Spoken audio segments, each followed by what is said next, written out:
vous n'êtes pas prêts et puis moi je suis pas prêt non plus. Je suis prêt à rien là de toute façon. Voici le Bose QC45. Là vous me dites c'est normal, on regarde la vidéo du QC45, mais attention, il y a une surprise derrière moi. Regardez. Je suis au Louvre, vous avez le QC45 et la Joconde derrière moi. Ça c'est quand même une intro rarissime. En plus là je suis dans une visite privée où j'ai la Joconde pour moi avec, voilà, vous allez voir dans cette vidéo des tas d'images, des images de ouf filmées ici. Donc je voulais vraiment commencer la vidéo avec ça parce que c'est de l'émotion pure quoi. Et je voulais vraiment que cette vidéo soit particulière parce que je crois qu'il y a beaucoup de monde qui attend justement le test du casque Bose QC45 et c'est une bonne façon de commencer, n'est-ce pas Madame Mona Lisa? Bonjour et bienvenue sur ma chaîne YouTube PP World pour une vidéo que j'attendais vraiment de faire pour vous. Ça fait maintenant 15 jours que je boue, que je suis en état d'effervescence avec le casque Bose QC45 pour vous dire ce qu'il vaut réellement. Alors au menu de la vidéo, d'abord le descriptif. Qui est-il? Que sait-il faire? Que ne sait-il pas faire ce casque Bose QC45? Et surtout, est-ce qu'il y a vraiment beaucoup de changements entre le QC35 et le QC45? Ça c'est important de savoir si par hasard Bose s'est dit « Oh là là, faut pas y toucher hein, parce que là, ça se vend bien, si on touche trop de choses, on va peut-être plus les vendre ou un truc comme ça, je ne sais pas, moi je n'y connais rien. » Donc on va voir vraiment s'ils ont fait évoluer le concept ou s'ils se sont dit « Oh, surtout pas ». Et bien sûr, après le descriptif, on ira sur le terrain, c'est-à-dire que vraiment vous aurez les résultats audio, la qualité audio et la réduction de bruit. Et attention pour la réduction de bruit, vous allez pouvoir écouter ce qui se passe à l'intérieur du casque grâce à une captation en audio 3D binaural. J'aurai le casque sur les oreilles et je vais mettre on, off, avec ou sans réduction de bruit au milieu de la rue, avec les voitures, la circulation, les ambulances. Vous saurez vraiment ce que vous pourrez entendre dans ce casque. Et bien sûr, je n'ai pas fait cette vidéo pour me contenter de parler de ça. J'ai fait une vidéo pour comparer le QC45 avec le QC35, ainsi qu'avec le Sony XM4, ainsi qu'avec AirPods Max, le casque Apple Superstar. Oui, je sais, le casque Apple est plus onéreux que le QC45, il est plus onéreux que le Sony XM4, mais je ne pouvais pas faire le banc d'essai du QC45 sans comparer également ce produit avec un des meilleurs casques anti-bruit qui existe, donc le casque Apple. Donc c'est pour ça qu'il est là, et en plus le casque Apple, il a baissé un petit peu au niveau des tarifs, il n'est plus à 649 €, on le trouve à un peu moins quand même, non? Du coup, qu'est-ce que vous allez avoir? Vous allez avoir non seulement le test du QC45, mais en même temps les écoutes comparatives avec les casques concurrents. Et bien sûr, vous aurez toutes les courbes de mesure de l'ingénieur acoustique. Je tiens à dire un truc important concernant ça, ça peut effrayer de dire « Ah bah une vidéo avec des courbes de mesure et autres, ne vous inquiétez pas, ayez confiance en moi. » Ne vous inquiétez pas, parce que je commente les courbes de façon claire, c'est-à-dire que vous allez voir les courbes, mais tout ce que je vais dire va être extrêmement compréhensible pour tout le monde. Ne soyez pas effrayés. Donc l'ingénieur acoustique a mesuré la réduction de bruit de ces casques, on va voir les courbes comparatives, il a mesuré la qualité audio, enfin les courbes de réponse, et vous aurez bien sûr mon gloubi-boulga autour de tout ça. Mais à la fin de ce test, après les plus et les moins, vous saurez vraiment qui est ce QC45, est-ce qu'il vaut le coup par rapport au 35, par rapport au Sony XM4, son gros concurrent, et par rapport bien sûr au casque AirPods Max d'Apple, qui est pour moi, je pense, un des meilleurs casques actuels. On va commencer par planter le décor sur ce que sont les casques QC, donc Quiet Comfort de chez Bose. Alors, il faut savoir que Bose a une énorme histoire dans le monde de la réduction de bruit, parce qu'il y a eu Bose Aviation, et l'idée de Bose, c'est vraiment de permettre aux gens, enfin aux professionnels, à vous, à tout le monde, à la planète, à la Terre entière, d'avoir la meilleure réduction de bruit. Eux, ils bossent là-dessus. À la base, c'est pas une marque qui fait ce qu'on appelle des éléments haute fidélité. Eux, à la base, ils veulent la meilleure réduction de bruit. Et ils ont créé la collection Quiet Comfort, donc les QC. Alors, QC25, QC35, QC45. Il faut savoir qu'on touche la légende là. Parce qu'il y a beaucoup de gens qui pensent tout de suite que de toute façon, c'est une légende, les casques Bose de réduction de bruit, il n'y a pas mieux au monde et tout. Alors qu'il y a quand même du monde au balcon maintenant. Justement, le problème qu'a rencontré Bose, c'est qu'ils étaient en position dominante. Tu les as vus, mes beaux biceps. Donc, ils ont toujours dit, voilà, on est les meilleurs, on a ci, on a ça. Et c'est pointé quelqu'un made in Japan qui s'est pointé pour, entre guillemets, je vais être vulgaire pour foutre sa merde. Il y a eu Sony qui s'est pointé avec la collection XM. XM2, XM3, XM4 et ces casques sur le terrain, aux mesures, aux tests, la presse dans le monde, et ben voilà un super concurrent à Bose. Donc Bose est sorti de sa zone de confort avec l'arrivée des Sony XM2, XM3 et notamment XM4, également avec l'arrivée de marques comme Apple ou bien des marques comme Bowers & Wilkins, Shure et autres qui pondent des casques anti-bruit de plus en plus performants. Pour que vous sachiez les choses, il faut savoir que le premier QC35 a désormais 5 ans. 5 ans, les amis, pas d'hier hein, cette affaire, hein.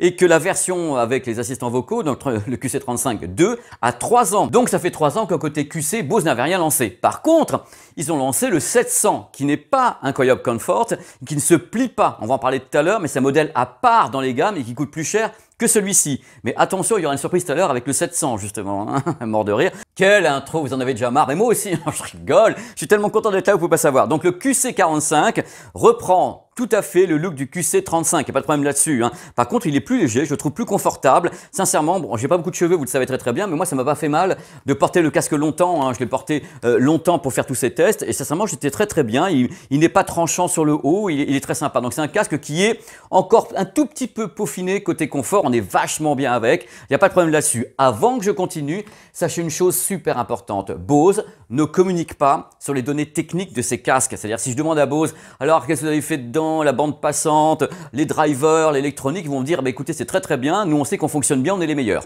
Voilà, je résume la position de Bose. En général, ils ont du mal à répondre à tout ça. Donc ce que je vais vous dire maintenant, c'est les choses que j'en bafouille de joie, c'est le bonheur. Ce que je vais vous dire maintenant, c'est les trucs que je sais. Le premier truc important concernant la différence entre le 35 et le 45, c'est l'arrivée du mode transparent. Vous savez, quand vous avez hop le casque, vous appuyez sur un bouton et vous écoutez ce qu'il y a à l'extérieur du casque. En effet, on utilise dans ce cas-là les micros du casque pour capter les sons et faire comme si vous n'aviez pas le casque. C'est une sécurité en même temps, vous pouvez entendre les gens dans la rue, le bus, un klaxon, un truc que vous évitez de vous faire tamponner. Donc c'est l'arrivée d'un mode qu'ils appellent Aware. Moi je suis aware, tu vois, c'est un exemple, je suis aware. Sacré Jean-Claude. Alors le mode Aware fait intervenir les micros du casque. Alors attention, concernant les micros du casque, il y a un micro supplémentaire par rapport au 35 pour la captation des voix. La réduction de bruit, c'est une réduction de bruit qui fait appel à des micros externes et internes. On compare les deux, on essaie de réduire tous les bruits incidents, résiduels et autres. C'est pas une nouveauté hein, d'avoir comme ça micro interne et externe pour la réduction de bruit, hein, c'est ce que font ces petits concurrents en face. Hein. Donc ça c'est les principales différences entre le 35 et le 45. Le mode transparent que je trouve super important,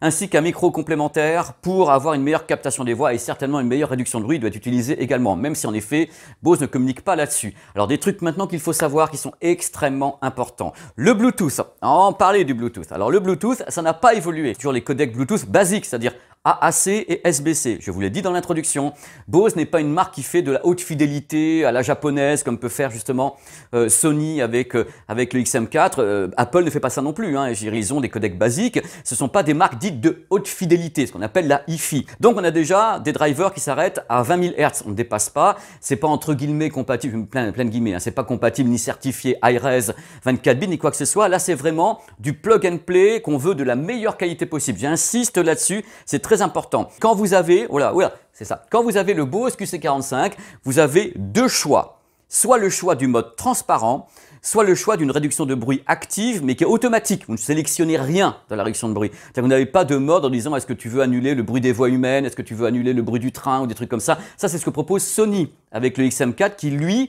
gère différemment la réduction de bruit avec des modes qui peuvent agir entre la transparence et justement la réduction de bruit. Donc en résumé, on vous impose les choses, c'est-à-dire que c'est soit le mode Aware, donc transparent, soit la réduction de bruit. Il n'y a pas de milieu, il n'y a pas de curseur qui permet de passer tendrement de l'un à l'autre ou de moduler la réduction de bruit avec le mode transparent. Non, ça c'est pas possible, c'est un ou l'autre. C'est exactement la même chose que sur les AirPods Max. On ne peut pas arrêter la réduction de bruit. Voilà, sachez-le. Si vous arrêtez le casque complètement, c'est-à-dire si vous le déconnectez, vous lui dites off.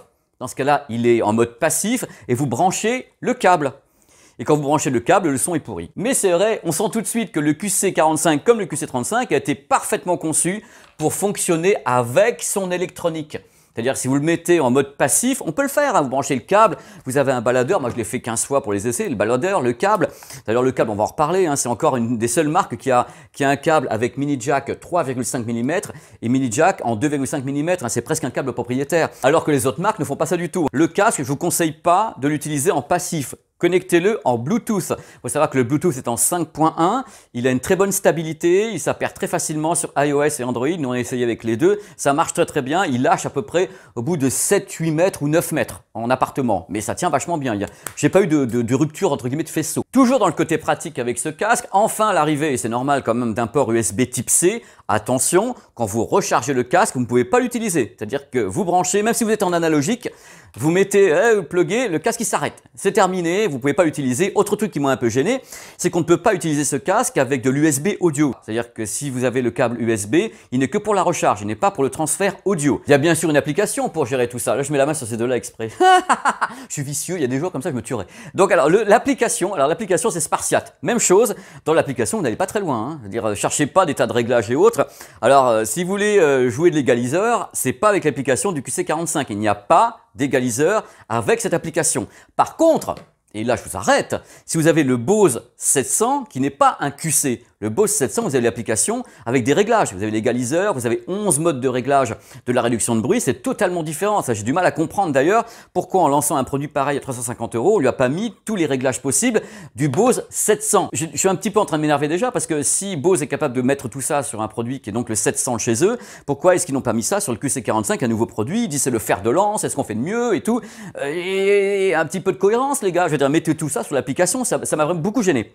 Vous le savez très très bien. Il y a beaucoup de propositions de la part des concurrents de Bose, côté confort, application, possibilités de tous les côtés. Mais eux, ce que je peux voir tout de suite avant même de vous dire ce que ça donne côté audio, réduction de bruit et autres, c'est qu'ils sont parfaitement dans la lignée du 35. C'est-à-dire que vraiment, il y a un côté légende. C'est-à-dire, on va pas bousculer une légende, c'est-à-dire qu'on va pas modifier le truc monstrueusement. Ils ont ajouté juste ce qu'il faut pour que le produit soit concurrentiel par rapport à ceci. Donc le mode transparent et un micro de plus notamment pour avoir une bonne captation des appels téléphoniques, un petit peu plus de batterie, des trucs comme ça, mais globalement, vous regardez l'application, ça n'a pas beaucoup bougé, regardez le produit, ça n'a pas beaucoup bougé, on sent qu'on est vraiment dans la lignée et que Bose n'a certainement pas envie de prendre des risques. Ils sont, à mon avis, extrêmement frileux sur le fait de le faire évoluer de façon de folie. Après tout, c'est ce qu'a fait également Sony. Hein. XM3, XM4, ça n'a pas été la folie entre l'un et l'autre. Hein. Et je pense que s'il y a un Apple Max qui sortira l'année prochaine, ils ne peuvent pas non plus révolutionner le truc. On ne va pas réinventer la roue, surtout quand elle tourne bien. Donc là, on sent qu'ils ont joué safe, sécurité, on propose ça et maintenant on dit que c'est le successeur. Eh bien on y va, on va voir ce que ça vaut qualité audio, qualité de réduction de bruit avec en plus les tests à l'intérieur du casque avec un son 3D binaural. Vous mettrez tout à l'heure votre casque pour entendre ce qu'on entend dans le casque Bose ainsi que dans le casque XM4 ainsi que dans les AirPods Max. Et celui-ci vous saurez tout à l'heure pourquoi je ne l'ai pas mis dedans. Mais j'adore m'amuser avec vous. Vous avez aimé le QC35, vous allez aimer le QC45. On ne change pas, une équipe qui gagne. Alors côté qualité audio, c'est peu ou prou exactement la même chose. Alors vous allez avoir des courbes qui vont vous le prouver dans cette vidéo, vous avez des trucs, ils ont corrigé des trucs. Il y a des corrections qui ont été faites, mais elles sont vraiment finaudes. Hein. Là, on n'est pas sur quelque chose, vous avez, oh là là, mais quelle différence entre les deux? Non, pas du tout. Alors, je vais expliquer un peu ce qu'on entend, puisque bien sûr, j'ai passé un sacré moment avec le produit. Je peux dire, j'ai encore les marques de l'arceau sur la tête. Alors, on a un son extrêmement efficace, extrêmement dynamique, extrêmement flatteur. C'est-à-dire que si vous regardez la courbe qui va apparaître maintenant à l'écran, on sent qu'il y a du grave, parce que c'est vrai, et je vais le répéter encore dans cette vidéo, les gens aiment le grave. Vous pouvez très bien dire, je ne mettrai pas de grave sur mon casque parce que c'est de la haute fidélité, machin. Les gens, ils sont dans la rue, je veux que ça tabasse et tout. Le truc, c'est que vous avez un son qui est extrêmement agréable. C'est d'un grand confort auditif. C'est vraiment très simple. C'est-à-dire qu'on a du grave qui est bien, qui n'en fait pas trop, hein, qui est proportionné, même si on sent qu'il y a une bosse, hein, on sent qu'il fallait que ça tabasse. Le médium est également mis en avant, c'est-à-dire que vous avez le médium, les voix, les instruments. On sent que c'est pas du tout en retrait. C'est-à-dire qu'ils ont mis ça, ils ont poussé tous les paramètres, c'est-à-dire grave, médium et l'aigu. Alors ils ont fait un travail sur l'aigu. Justement, l'aigu. Il y a quelqu'un là-dedans, l'aigu était un petit peu le talon d'Achille du 35, je trouvais pas ça très finaux, c'est que c'était pas très agréable, il était un petit peu agressif. Là on sent qu'ils ont retravaillé la section aiguë, c'est-à-dire la partie aiguë du spectre, et c'est beaucoup plus agréable, il est très mis en avant. Hein. Alors qu'on soit clair, si vous avez des bonnes sources, vous balancez comme vous voulez, mais des bons fichiers en Bluetooth, l'aigu est extrêmement mis en avant, mais il est agréable. Il a tendance à tout petit peu accrocher, donc à faire un petit peu de ce, mais c'est extrêmement agréable. Le rendu est globalement assez équilibré. Il y a cette bosse sur le grave que tout le monde adore, parce que vous allez me dire, moi je veux du grave et tout, moi je vais vous dire, ouais c'est bien, mais bon, le grave est là, mais il vient pas bouffer le reste. C'est-à-dire qu'ils ont réussi à faire un truc assez équilibré. Par contre, l'aigu, parce qu'on revient là-dessus, parce que moi je suis un mec qui est extrêmement sensible à l'aigu, l'aigu il peut avoir une sonorité un petit peu métallique. On sent qu'il y a un gros travail au niveau de l'algorithme derrière pour que en effet le signal entre en Bluetooth, hein, c'est du numérique, il est travaillé par un algo pour en effet rendre ça le mieux possible au niveau des transducteurs qui eux sont analogiques, hein, c'est-à-dire qu'on bouge les membranes de façon analogique, hein, donc il y a une conversion. Et le truc c'est qu'on sent qu'il y a un travail permanent. C'est un petit peu comme celui-là aussi, hein. Il y a un travail permanent qui est algorithmé, qui est agréable, mais on sent qu'il pousse sur les paramètres. Et sur l'aigu, ça peut faire un petit peu métallique, c'est-à-dire qu'on peut avoir un son qui est un petit peu de temps en temps, qui manque un peu de naturel. Mais là, on va chercher la petite bête, et moi je suis là pour ça, pour détecter ça. Mais globalement, vous avez un son qui est défini, vous avez de la finesse dans l'aigu, avec très peu de sibilance, c'est-à-dire que ça siffle, mais pas trop, hein. De 2-3 fois ça a sifflé sur les S, mais c'était... Mais 3 fois rien, messieurs, dames. Globalement, vous avez aussi une scène sonore qui est très large. Donc la scène sonore, je vais le faire plus... Voilà, la scène sonore. Là, je fais toujours ça avec les mains parce que ça vous donne une idée. La scène sonore, elle doit être large. Il y a des fois, quand c'est pas large, j'ai l'impression d'écouter le son dans un couloir. Là, c'est très large, avec une tendance à aller un peu vers l'arrière. C'est-à-dire que vous avez une sorte de spatialisation de la scène sonore qui fait que sur le médium et autres, vous avez un son qui est très enveloppant, y compris un petit peu en arrière. Donc c'est assez marrant. C'est pas un défaut, hein, c'est une façon de travailler. Surtout qu'en face, regardez les courbes, en face vous avez celui-ci. Alors celui-ci, c'est donc le XM4 de Sony, j'en parle depuis le début. Celui-ci a comme particularité d'avoir la certification ARS 24 bits. Ça veut dire quoi? Ça veut dire tout simplement que celui-ci est capable d'avoir des fichiers qui peuvent aller jusqu'à, théoriquement, plus de 44 000 Hz. Donc en effet, l'aigu, lui, il connaît, il peut le faire, tandis que celui-ci, il s'arrête de toute façon à 20 000. Si vous voulez le comparer avec les AirPods Max, parce que c'est un peu un casque de référence pour nous, ainsi que pour l'ingénieur acoustique qui travaille avec moi, les AirPods Max, lui, il va être moins en avant sur le médium, le grave va être sympa et l'aigu est un peu plus finaux sur les AirPods Max que sur le Bose QC45. Mais globalement, on est dans la pure lignée de ce qui se passe là. Il n'y a pas de problème là-dessus, ils ont juste retravaillé un petit peu la courbe de réponse sur l'aigu. On sent qu'ils ont gardé cette fraîcheur. C'est-à-dire quand on écoute le son de ces deux casques, parce qu'on va quand même s'attacher un peu à ces deux-ci, hein, le son de ces deux casques, on a un son qui est vif, qui est dynamique, qui est agréable et qui est extrêmement flatteur. C'est-à-dire que, j'essaie de vous expliquer ce que veut dire le mot flatteur. C'est-à-dire que vous avez des casques analogiques. Le casque analogique, vous branchez analogique, vous n'avez pas d'électronique dedans. Donc c'est la qualité de la source qui va donner la qualité finale la plupart du temps, si ça c'est bien fichu. Là, c'est pas la même chose. On est en Bluetooth, et il ne faut pas le connecter à autre chose, hein. On est en Bluetooth. En Bluetooth, on rentre un signal et on le travaille en numérique. Donc il y a des algos, il y a des trucs qui embellissent, et globalement, les algos fonctionnent très bien. C'est-à-dire qu'ils donnent un résultat parfaitement Bose, avec un son qui est flatteur, qui est là pour vous plaire. C'est-à-dire c'est pas neutre, aucun de ces casques n'est neutre. Aucun. Ils ont tous leur coloration, leur façon de travailler, leur algorithme qui pousse telle ou telle fréquence, qui fait que, ah bah tiens, oh là, j'entends bien le grave, oh là, j'entends bien les voix humaines, oh, j'entends bien la guitare, aussi ou ça. Et voilà, ça fonctionne bien. Et là, ça fonctionne divinement bien. C'est-à-dire qu'on est sur quelque chose qui va plaire, alors là, je le dis franchement dans la vidéo, qui va plaire à un maximum de personnes. Parce que c'est leur but à eux. C'est pas de dire on va faire du XM4 avec des fichiers ARS 24 bits à la japonaise. Eux, ils disent on veut que ça plaise à un maximum de gens. Et c'est réussi. C'est un son qui plaît. Il n'est pas plus, entre guillemets, fidèle à la source que celui-ci, où il travaille et tripote tous le son avec les algorithmes, mais c'est un son qui plaît. Voilà, ce sont pour moi des produits déjà d'exception. Et maintenant, on va faire le truc que je rêvais de faire. On va aller ensemble sur le terrain avec les 3 casques. C'est-à-dire que vous allez écouter à l'intérieur des casques grâce à une captation binaurale 3D. Donc si vous voulez, mettez un casque maintenant, mettez des écouteurs stéréo, mettez des intra-stéréo, vous allez écouter dans le casque. C'est-à-dire qu'à un moment donné, je vais faire on-off, c'est qu'à le dire, et on va pouvoir passer avec la réduction de bruit, la transparence. Réduction de bruit, transparence, des 3 casques. Vous pourrez écouter par vous-même, vous pourrez écouter par... Je ne sais pas pourquoi je fais ça avec celui-là, mais j'en ai aucune idée. Je me déteste quand je fais... Vous pourrez écouter par vous-même la différence entre les casques sur le terrain. Et après, on en parle. Allez, c'est parti, on fait les essais avec les 3. Allez, let's go dans les rues de Paris où j'ai embêté tout le monde qui me faisait que des coucous. Quiet. Quiet. Quiet. Quiet. Quiet.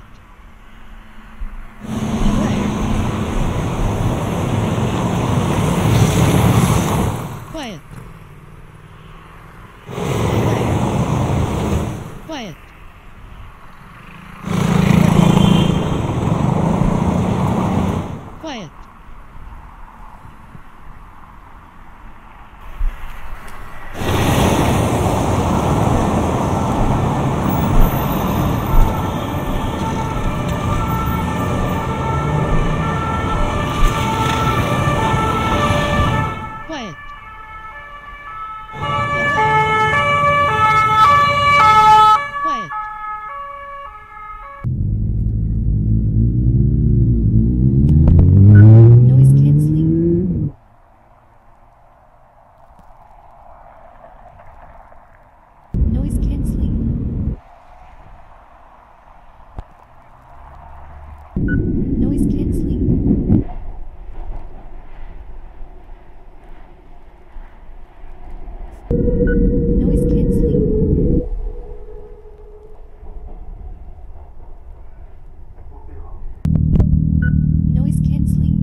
le meilleur. Ça, c'est le meilleur.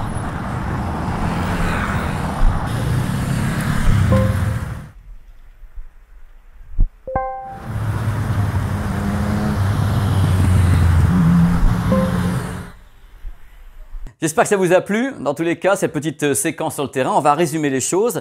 Alors, d'après les mesures que vous allez voir maintenant à l'écran, puisque bien sûr tous les casques ont été mesurés, on sent que la réduction de bruit du 45 est un petit peu meilleure que celle du 35. Mais c'est pas une révolution. C'est pas un micro de plus, algorithme et autres. Non, non, on a vraiment une réduction de bruit qui est très très bonne sur la plupart des fréquences, y compris justement les fréquences du grave, parce que le grave c'est extrêmement compliqué à réduire. Vous pensez bien, le grave c'est presque quelque chose qui est osseux. Vous avez un bus qui passe à côté de vous avec le moteur, vous l'entendez dans votre corps, le grave, donc c'est compliqué à annuler, mais il arrive à le faire tout à fait correctement, donc c'est une excellente réduction de bruit sur la plupart des fréquences. Je le dis là, maintenant, ne vous inquiétez pas, le Bose dispose d'une des meilleures réductions de bruit au monde sur un casque. Voilà, point. C'est dit, c'est fait, il n'y a pas de truanderie, c'est une des meilleures réductions de bruit. Alors bien sûr, moi je suis ennuyé par le fait qu'on ne puisse pas vraiment jouer avec par palier, des trucs comme ça, j'aurais préféré pouvoir jouer un petit peu avec. Mais c'est automatique, donc vous réduisez les sons, c'est Bose qui décide, c'est pas vous. Alors comparé à ces petits copains, voici les courbes. Alors le XM4 est extrêmement proche du Bose 45 sur les fréquences qu'il annule. C'est-à-dire que là on sent que la concurrence est extrême, c'est-à-dire que les deux étant excellents, ils arrivent à réduire excellemment la plupart des fréquences, y compris le grave. And the winner is... Voici donc, d'après les mesures et mes oreilles depuis des mois, le meilleur casque à réduction de bruit. C'est-à-dire que c'est lui qui arrive à limiter le plus de son. C'est-à-dire que lui est capable d'agir vraiment à moins 30, moins 35 dB sur la plupart des fréquences, y compris donc le grave, le médium, l'aigu. Il y arrive très très bien. C'est pas un truc haut la main, c'est-à-dire que c'est pas les autres sont pas j'y arrive pas. C'est que si on regarde les mesures et même moi sur le terrain, et vous avez écouté tout à l'heure la réduction de bruit des AirPods Max au milieu du Champs-Élysées, c'est assez ouf. C'est-à-dire que voilà, il enlève tout. Tout ce qu'il peut enlever, il enlève, et toutes les fréquences, le grave, le médium, l'aigu. Et c'est pour moi la meilleure réduction de bruit actuelle est sur les AirPods Max. Je rappelle dans cette vidéo, c'est important, ce sont 3 réductions de bruit exceptionnelles. C'est pas, oh celui-ci est vachement meilleur. Non, non, alors, mais pas du tout. Ça se tient, mais vraiment, j'allais dire à un cheveu, le mec. Mais oui, je le dis, un cheveu, et puis on est là pour détecter. C'est pour ça qu'on fait des mesures, c'est pour ça que je les ai sur les oreilles aussi longtemps. On est là pour détecter les choses. Le mode transparent. Alors le mode transparent qui n'existait pas là-dessus. Hein. Donc voilà, regardez, hop. Oh, la boîte était vide. Le mode transparent fonctionne vachement bien. Regardez un petit peu la courbe à l'écran faite par l'ingénieur acoustique. À part sur les hautes fréquences. Les hautes fréquences, c'est quoi en général? Je vais vous dire ce que c'est une haute fréquence. C'est les freins d'un train dans une gare. Le truc où vous êtes là, où, ah mon Dieu, j'ai envie de mourir. Et ben c'est ça, il aura du mal là-dessus, tandis que les AirPods Max s'en foutent, pas de problème. Mais globalement, ce sont d'excellents produits. And the winner is, le meilleur mode transparent reste celui des AirPods Max.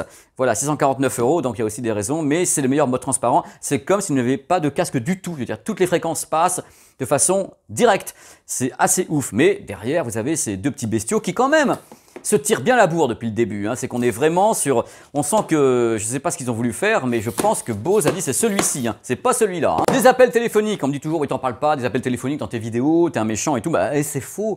J'en parle, peut-être pas pendant toute la vidéo, mais j'en parle. Alors là, le point commun de tous ces casques, c'est qu'il n'y en a aucun qui fonctionne bien. Voilà, côté appel téléphonique.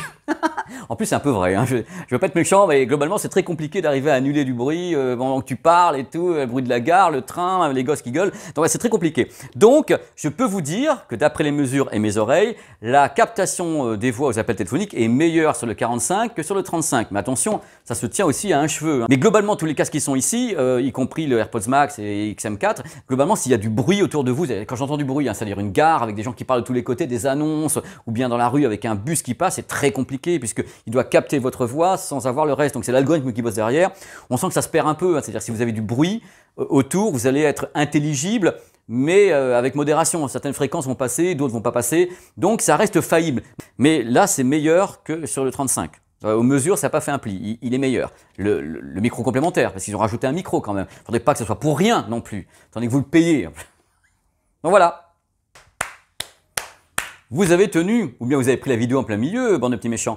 Maintenant, je vais vous donner ma petite conclusion, avant de passer au plus et au moins et au bonus de folie. Puisqu'en effet, comme la vidéo a été tournée en partie au Louvre et dans la rue, vous avez des bonus de ouf qui vont arriver à la fin de cette vidéo. C'est la vidéo du dimanche, hein, donc on s'amuse, on passe un moment ensemble, on s'aime. Le vent surtout. Alors le truc, c'est que moi ce que je vais vous dire, ça va être extrêmement cash. Parce que je suis un mec extrêmement cash. Et vous savez que cette chaîne n'est pas sponsorisée, donc je dis ce que je veux d'abord et comme je veux, et Bose n'a rien à dire, ni personne. C'est un des meilleurs casques anti-bruit au monde. Est-ce qu'il est révolutionnaire? Non. Est-ce qu'ils ont pris des risques? Non. Est-ce que c'est une évolution paresseuse du 35? Oui, c'est parfaitement paresseux, c'est parfaitement frileux. Il fallait surtout pas changer les habitudes, il fallait surtout pas bousculer les ingénieurs aux États-Unis. Il fallait vraiment qu'ils restent parfaitement cadrés sur ce qu'ils avaient déjà fait auparavant. Bon, ça veut dire quand même que le QC45 était un petit peu assis sur les bases d'un casque qui a 5 ans. Il n'a pas, à mon sens, assez évolué par rapport à ce qui se passe ailleurs. C'est-à-dire qu'il est resté un petit peu, bon allez, je suis sûr de mon coup et je reste sûr de mon coup, mais je bouge pas trop. Il y a des tas de trucs qui manquent sur le produit, une application beaucoup plus véloce, avec plus de propositions. Il y a des tas de choses qui manquent, pouvoir régler justement l'annulation de bruit ou bien les modes transparents. Il y a des tas de trucs avec justement, on aurait pu brancher le casque en USB audio vers un système, donc on aurait pu avoir comme ça le son qui pourrait servir même pour le gaming. Parce que attention, étant donné qu'il n'y a aucun effort sur les codecs à part SBC et AAC, les codecs Bluetooth, on n'a pas de aptX, low latency, aptX adaptive, donc on ne peut pas vraiment gérer la latence. La latence est assez élevée, hein, donc vous ne pouvez pas l'utiliser en gaming ou certains trucs. Donc, à force de ne pas mettre des trucs dessus comme ça, on se trouve avec un produit qui est très bon en réduction de bruit, un produit qui est très bon à l'audio, mais sur lequel il manque plein de trucs. Donc, c'est vraiment une évolution douce, timide et extrêmement safe. Il n'y a aucune prise de risque. Zéro prise de risque. On a le même form factor, j'allais vous dire, hein.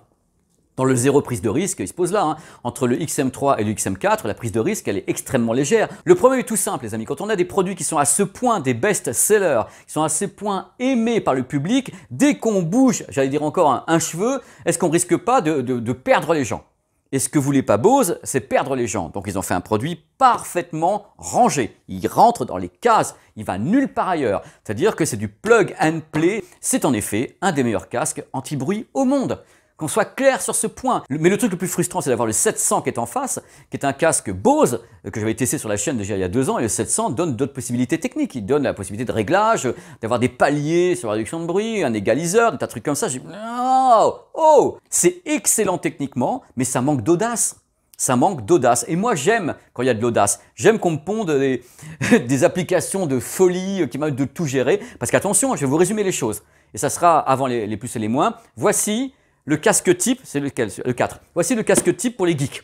Les geeks et les amoureux de haute fidélité à la japonaise. C'est-à-dire que lui, excellente réduction de bruit, avec en même temps un son que je trouve excellent, et en plus application de folie qui permet de tout gérer comme on veut et tout, et la compatibilité avec les signaux qu'on dit 24 bits et autres, parce qu'il a le codec LDAC, et en plus, on peut le mettre en filaire et avoir comme ça un son qui est plus agréable que celui-ci quand il est en filaire, je peux vous dire tout de suite. Et là, vous avez le gros casque qui est le haut de gamme. Lui, il fait tout de façon automatique, avec en plus oreillette interchangeable, si vous voulez changer, ça coûte 110 €, mais vous voulez changer. Et vous avez un produit qui est le meilleur, à mon avis, pour la transparence, le meilleur pour la réduction de bruit, et en plus, le son est parfaitement algorithmé sur celui-ci. C'est-à-dire qu'on a un algorithme extrêmement flatteur. Quel que soit le signal, il arrive à ranger ça et tout. Bah, Apple, quoi, ils savent bosser les algos. Là, vous avez quand même le trio infernal. Pour les geeks et les gens qui aiment la haute fidélité, pour les gens qui ne veulent pas se prendre la tête, plug and play, il fait tout bien. Et là, pour les gens qui veulent encore aller plus loin avec l'écosystème Apple. Et en plus, un truc important pour appuyer mes propos, là, vous avez Sony. Donc, Sony travaille sur l'audio spatial. Ils appellent 360 degrés, donc ils travaillent dessus à fond, ils disent voilà, notre casque il peut faire ci, il peut faire ça, avec de l'audio spatialisé. Et eux, bien sûr, ils ont l'audio spatial, ils ont Apple Music avec le Dolby Atmos, avec la spatialisation. Donc si vous mariez ce casque avec un iPhone ou un iPad, vous avez le head tracking en plus, le suivi de la tête, plein de trucs. Et eux, je ne parle pas de tout ça. Eux, ils disent voilà, vous pluguez votre casque, vous aurez un son qui est excellent, vous avez toujours des touches mécaniques, alors que d'autres sont plutôt en tactile ou autre. Donc on a un produit qui est parfaitement dans la lignée de la légende. Qu'on soit clair dans mes propos, le produit est techniquement excellent, les résultats sont excellents, mais j'aurais aimé pouvoir raconter une histoire encore plus forte. Ils sont, chacun à leur façon, absolument exceptionnels et je pense qu'ils ont tous les trois, notamment, une cible. Vraiment une cible. Ce sont des cibles différentes.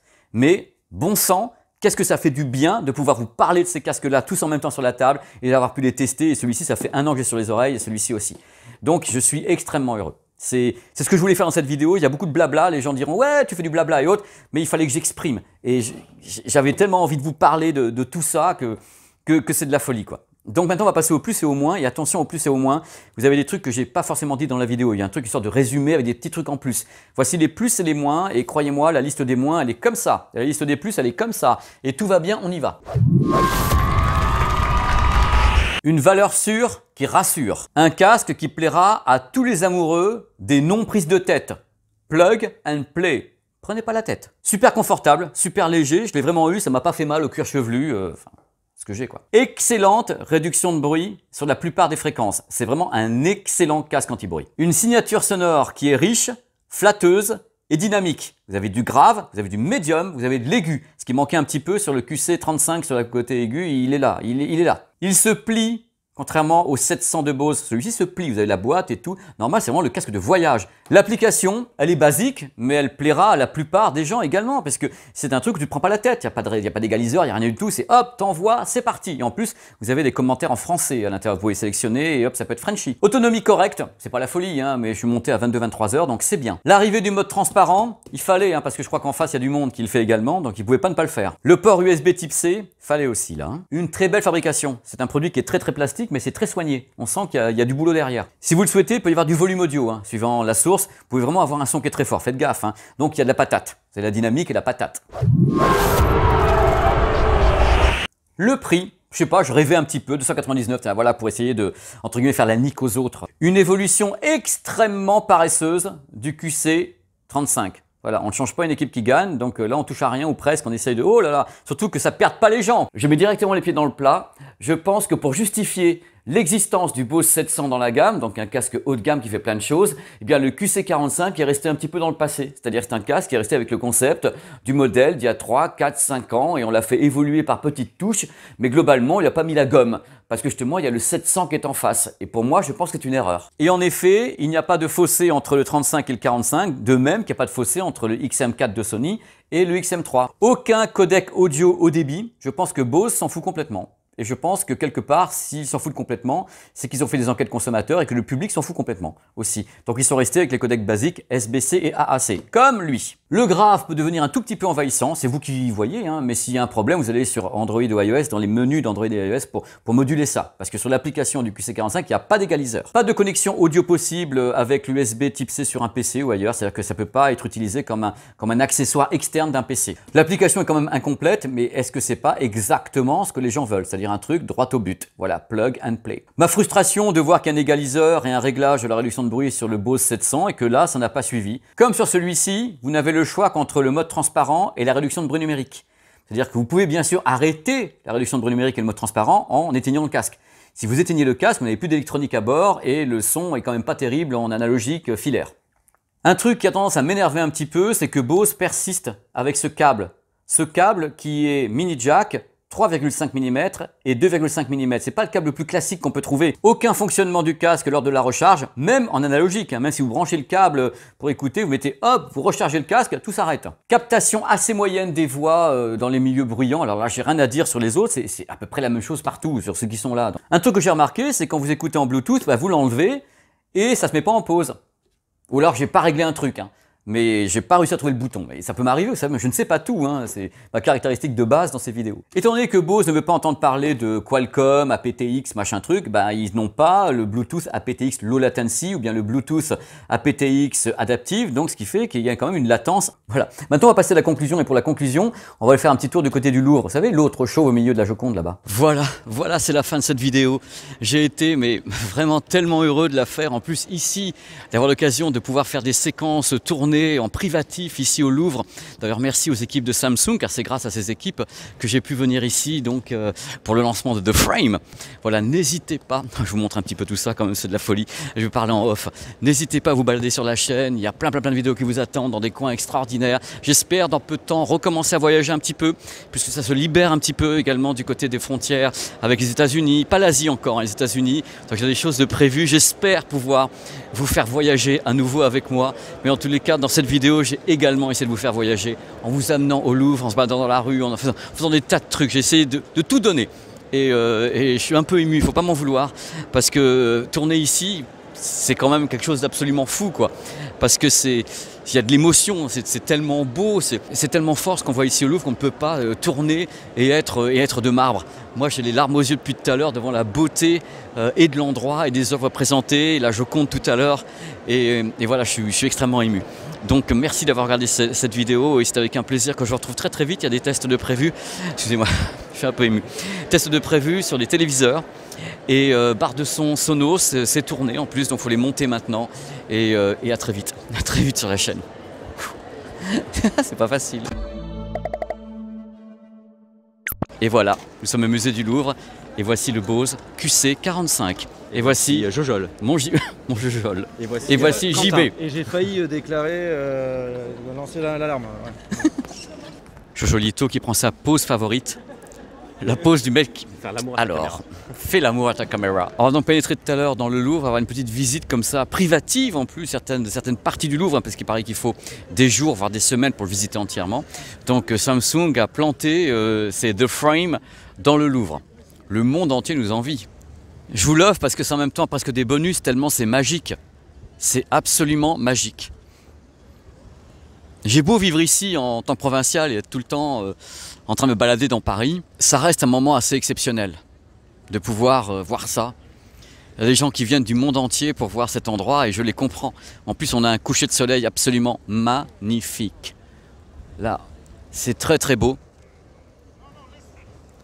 C'est sublime. Je ne sais pas trop, donc j'écoute la soirée un peu avec vous.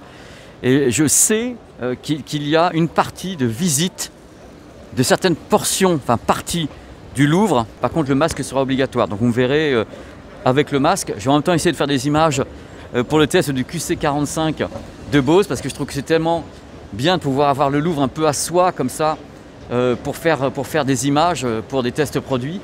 Ça apporte toujours un plus dans des vidéos, ça évite le côté un peu statique dans une vidéo quelquefois avec un fond et les gens disent on ne voyage pas. Et bien là j'ai dit bah voilà, on va faire des choses un peu différentes. Oh le joli casque, oh là là comme il est beau celui-ci. Mais attention, le casque c'est pas la seule chose qui est belle dans cette vidéo, regardez un petit peu. Le Bose QC45 et derrière moi une grosse surprise. La Joconde. La Joconde, je vous offre l'intro avec le QC45 et la Joconde. C'est un truc qui restera dans ma mémoire très très longtemps. La chance qu'on a d'être ici en total privatif ce soir, c'est juste hallucinant. Moi je suis extrêmement heureux, je suis vraiment comme un gosse. Moi qui suis vraiment un admirateur de ce musée, de tout ce qu'il représente. Là se retrouver en solo à l'intérieur avec uniquement, donc il y a 50 personnes qui peuvent ce soir être au Louvre, qui sont toutes invitées par l'équipe de Samsung France.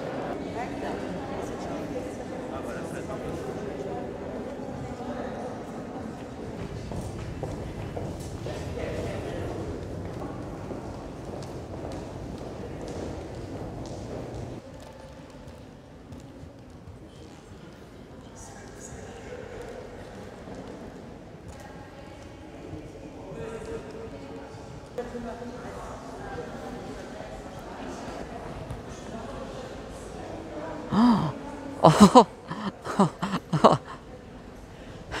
c'est la Joconde. Je vais y aller tout à l'heure, mais ouf.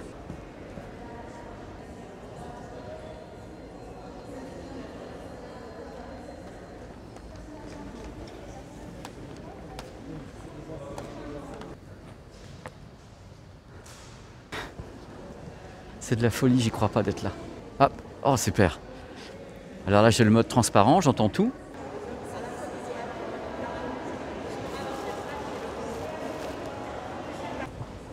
J'espère que vous kiffez, hein, parce que alors là...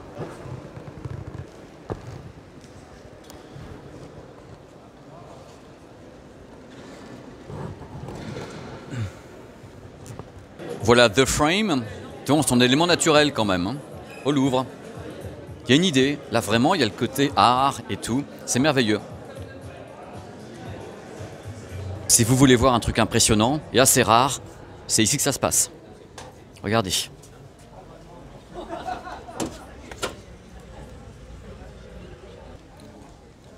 Et nous, on est là royalement sur la terrasse au Louvre. Non mais